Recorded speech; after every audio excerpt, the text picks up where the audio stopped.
来继续来看网红贵妇奶奶涉嫌领钱10亿，走去美伫加拿大7年，昨回国归案。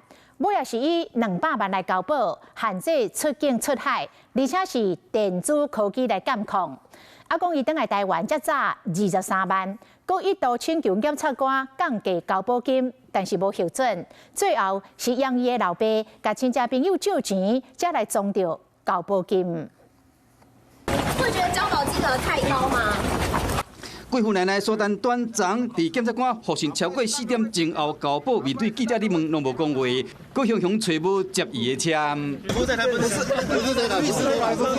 险险要去坐着媒体采访车，挂目镜挂喙暗，点点对咧行。头毛咧闪闪，表情看起来有淡薄仔疲劳。甲倒转来台湾的时，绑伫咧头毛尾，比较较有精神的模样，完全无共款。虽然捌找无车，也过一个上车，颠倒是甲媒体走相撞。说明在到处乱绕。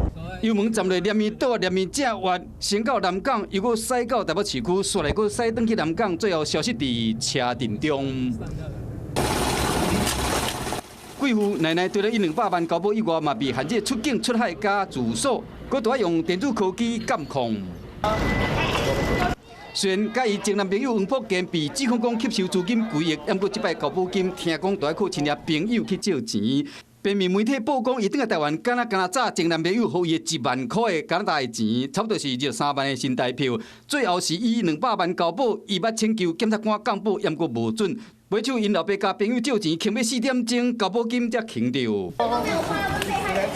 以美吸收资金的案件，涉嫌的人一个一个倒来台湾归案，因为青影不在，嘛都要面对司法的审判。